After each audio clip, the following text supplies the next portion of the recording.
le clairon. Et vous savez, Atos, c'est parmi les premiers groupes mondiaux de services informatiques, une des rares forces européennes qui pourrait jouer ou qui aurait pu jouer, on va peut-être le mettre comme ça, un rôle dans les développements de l'intelligence artificielle qui est si important aujourd'hui. Et pourtant, aujourd'hui, on a des titres tels que celui de Marianne, qui veut la peau d'Atos. Ça, c'est tiré d'un questionnement d'un haut cadre du groupe informatique, donc Atos, qui est très très inquiet. Et il y a de quoi être inquiet, puisque vous le savez, l'Assemblée générale d'Atos s'est tenue vendredi dernier. Elle a réuni les 6 créanciers d'Atos qui contrôlent le capital du groupe pour valider une nouvelle gouvernance avec Philippe Salle qui succède à Jean-Pierre Mussier pour reprendre dès ce lundi les rênes du groupe informatique français. Et tout ça dans une période de ce qu'on appelle restructuration financière. Alors la communication se veut très très rassurante. Ça va être une continuité, une restructuration pour aller de l'avant. On va remonter les chiffres, etc. Mais les esprits s'échauffent et il y a priori de quoi. Parmi les salariés, beaucoup pensent à une liquidation déguisée. Même son de cloche du côté des syndicats. Le 10 décembre, la CGT Atos Bull dénonçait dans un communiqué, je cite, « les annonces toutes plus mensongères et trompeuses les unes que les autres sur le fait que l'entreprise serait sauvée, ainsi que les créanciers et une petite élite à la tête du groupe qui mettent en place les conditions, écoutez bien, qui mettent en place les conditions pour récupérer le peu qui reste dans les caisses, prédisant la chute inévitable d'Atos. Donc tous craignent un démantèlement du groupe. » Voilà, donc en principe, ce plan de sauvegarde, vous l'avez compris, avait été accéléré. Un plan de sauvegarde accéléré avait été validé par le tribunal de commerce de Nanterre le 24 octobre dernier. On était censé être dans une continuation de l'activité de l'entreprise, mais dans les faits, ça semble être une autre histoire. Théoriquement, on est dans une continuation, mais en pratique, il liquide. Voilà ce que disent les connaisseurs du groupe, toujours chez Marianne. Un sentiment renforcé par le profil du nouveau patron. Parce que tiens donc, Philippe Salle donc, est passé par de nombreux cabinets de consultants et notamment McKinsey. Voilà pourquoi je suis très heureuse de recevoir Laurent Izard, toujours très très informé sur ces sujets-là. Bonjour Laurent Izard. Bonjour Clémence, bonjour à toutes et à tous. Et merci beaucoup d'être avec nous ce matin. Je rappelle que vous êtes agrégé de l'Université en économie et gestion, normalien, auteur de La France vendue à la découpe, un livre référence aux éditions L'Artilleur, ou encore À la sueur de ton front, les vraies conséquences de la mondialisation sur le travail en France, toujours chez L'Artilleur. Et là, on est franchement, vous allez nous le dire, mais il semblerait qu'on soit encore dans un exemple de cette France vendue à la découpe. C'est bien parti en tout cas. Ça fait quand même des années que notre géant du numérique est bien malade. Ouais. Ça a été révélé en 2021, donc c'est pas tout à fait récent. Il y a eu une suite d'erreurs de management stratégique qui ont été commis par les différents dirigeants. Et dont un certain Thierry Breton. Et notamment, à partir de 2008, Thierry Breton, il y a eu, si vous voulez, une politique de croissance externe, d'acquisition tous azimuts d'entreprises pour faire grandir le groupe. Mais tout ça n'était pas très cohérent, en réalité. Et on n'a jamais pu intégrer complètement les entreprises qui ont été rachetées par Atos. Voilà. Et puis, il y a eu aussi des erreurs stratégiques multiples qui ont été commises par les différents dirigeants d'Atos. Et notamment le fait de ne pas voir que les métiers évoluaient. Et on s'est focalisé sur l'infogérance qui était en perte de vitesse et sur d'autres secteurs qui étaient condamnés. Donc voilà, c'est une succession d'erreurs. Et puis on voit aujourd'hui, effectivement, on est au chevet d'un géant qui est bien malade. Et les rumeurs de liquidation sont réelles. Et puis il y a un signe qui trompe pas, c'est que les rats quittent le navire parfois. Là, ce sont les salariés qui partent, les cadres techniques. Atos a perdu beaucoup de cadres techniques qui sont partis aux États-Unis, chez les concurrents, Deloitte ou Capgemini. Et voilà. Alors, vous soulignez le rôle de McKinsey. C'est vrai que il y a eu déjà une affaire, c'est-à-dire avant l'arrivée de Philippe Salle, c'est-à-dire que il y a une enquête sur le fait que Atos a déjà mandaté les services de McKinsey dans le passé à la hauteur de plusieurs centaines de millions d'euros. Et on ne sait pas trop pourquoi. En réalité, les salariés n'ont pas vu l'utilité, si vous voulez, réelle de ces contrats. Donc il y a des rumeurs, si vous voulez, qui circulent autour d'Atos aujourd'hui. Et la principale rumeur, c'est la rumeur d'un démantèlement, malgré le fait, en réalité, que il y a eu une communication extrêmement positive. Le titre en bourse est remonté un petit peu, alors qu'il avait perdu 90% de sa valeur. Il est remonté un petit peu. Là, Ouais. Aujourd'hui, il y a le nouveau PDG qui entre en fonction, là, aujourd'hui. Oui. Bon, il n'a pas annoncé de plan stratégique encore, on ne sait pas trop ce qui va se passer, mais il faut pas oublier une chose, c'est qu'il y a 2 ans, on a quand même pensé vendre, totalement Atos. Voilà, c'est le député Marleix qui s'y est opposé, qui a été très très en avant sur cette question, alors qu'Emmanuel Macron était favorable à la vente. Voilà. Ah ouais, Ça alors justement, en fait, derrière la succession des noms, et on connaît évidemment celui de Thierry Breton et aujourd'hui Philippe Salle, de ceux qui ont dirigé et visiblement très mal dirigé Atos, plutôt géré Atos.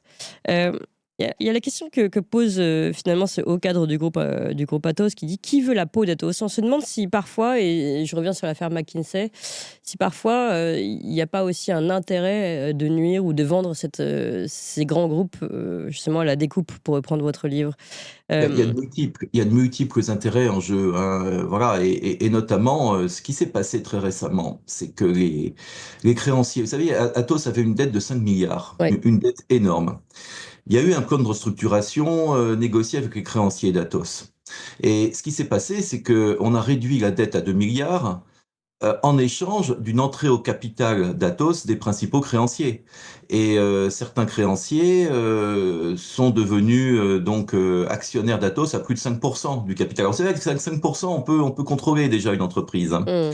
Alors, ce que peu de gens savent, c'est que Atos continue d'emprunter énormément. Et les prêteurs qui sont devenus actionnaires sont les mêmes. C'est-à-dire qu'ils continuent de prêter à des taux à plus de 10%, 15%. Donc, eux ont un intérêt évident dans cette situation.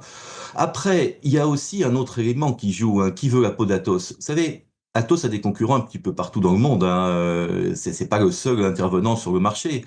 Et il y a eu par exemple un contrat très important qu'a gagné Atos, c'est les Jeux Olympiques, la gestion des Jeux Olympiques à Paris. Hum. Atos était je dirais, en bonne ligne pour remporter le contrat pour les Jeux Olympiques suivants à Los Angeles. Et puis finalement, bah voilà, c'est Atos a perdu le marché au profit de Deloitte. Voyez. Donc voilà, pourquoi Atos a perdu le marché? C'est parce que, eh bien, effectivement, Atos est en perte de vitesse, Atos a des adversaires, et ces adversaires, forcément, ne lui font pas de cadeaux. Ouais. Alors, après, il y a une question de Ça, c'est souveraineté. le jeu, on va dire, classique du libre marché, le fait qu'il ait des adversaires et qu'il ne fasse pas de cadeaux. En revanche, s'il est dévoré de l'intérieur par des gens qui ont d'autres intérêts que celui de la survie de son entreprise, ça pose un autre souci. Ouais, c'est une vraie question qui se pose aujourd'hui et effectivement, on a quelques doutes sur vraiment les intentions réelles d'un certain nombre d'actionnaires du groupe Atos, si vous voulez. Parfois, vous savez, il est Par arrivé. exemple, est-ce que vous avez des exemples un peu plus concrets, et pourquoi on pourrait se poser des questions sur les intérêts réels? Ben, si vous voulez, parfois, il est arrivé, j'en parle dans mon livre, que des adversaires prennent des participations dans le capital d'une entreprise uniquement dans le but de nuire à cette entreprise. Voilà. Alors, quand on regarde un petit peu aujourd'hui le capital d'Atos, on voit qu'il y a des fonds activistes qui sont contrôlés par des intérêts anglo-saxons, et on peut s'interroger véritablement sur les raisons pour lesquelles ces fonds sont entrés au capital d'un géant, certes, mais d'un géant bien malade depuis des années, avec des perspectives quand même qui sont limitées, hein, sur le court terme. Alors que les fonds activistes, d'habitude, préfèrent investir dans des entreprises qui fonctionnent bien Oui. pour tirer des dividendes à très court terme. Donc, on peut se poser des questions. Ouais. Et, Alors après, par exemple, vous avez un nom de l'un de ces fonds, ou de l'un de ces adversaires de il l'intérieur? y en a beaucoup. Et il y a un fonds britannique en particulier, j'ai plus son nom comme ça, mais il y a un fonds britannique qui vient de rentrer au capital là, et qui fait plus de 5% et qui commence déjà à peser, si vous voulez, sur les décisions du groupe. On D'accord. va voir. En fait, c'est réellement quand on aura le plan stratégique qu'on pourra voir s'il y a une vraie influence D'accord. des investisseurs. Alors juste Alors, aussi, après, pardon, sur McKinsey, si vous pouvez développer aussi sur McKinsey, est-ce que McKinsey de l'intérieur, qui a eu donc été pendant longtemps l'un des premiers recours en conseil stratégique, et comme vous l'avez dit, beaucoup se sont posé la question d'ailleurs de l'intérêt de ces recours. Aujourd'hui, on voit que c'est un ancien de McKinsey qui prend la tête d'Atos. Est-ce que là aussi, il pourrait y avoir une volonté de nuire? c'est possible. C'est possible. Si vous voulez, le problème avec McKinsey, et puis c'est pas le seul, hein, on parle beaucoup de McKinsey, mais Oui, il y a oui. d'autres, voilà, il y a d'autres sociétés, voilà, de conseil. Si vous voulez, toute la question, c'est de savoir quel est leur intérêt réel et quels sont les liens en réalité avec le gouvernement américain. Si vous voulez, il est évident que derrière tout ça, il y a des intérêts stratégiques. Vous savez, on en a peu parlé, mais Atos, c'est pas seulement l'infogérance, le cloud, le big data, c'est aussi les supercalculateurs. Oui. Et les supercalculateurs, ils présentent un vrai intérêt stratégique parce que ils interviennent, si vous voulez, dans les essais qui sont faits pour la force de dissuasion française nucléaire. Voilà.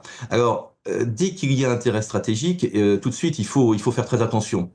Et c'est la raison pour laquelle moi j'ai du mal à comprendre pourquoi Emmanuel Macron a accepté aussi facilement le projet il y a 2 ans de vente d'Atos à des investisseurs étrangers. Alors il y a eu Kretinsky, Daniel Kretinsky, mais il y a aussi OnePoint qui voulait acquérir un moment Atos, qui est rentré au capital, qui vient d'en sortir, et on ne comprend pas très bien, si vous voulez, l'intérêt de ces intervenants.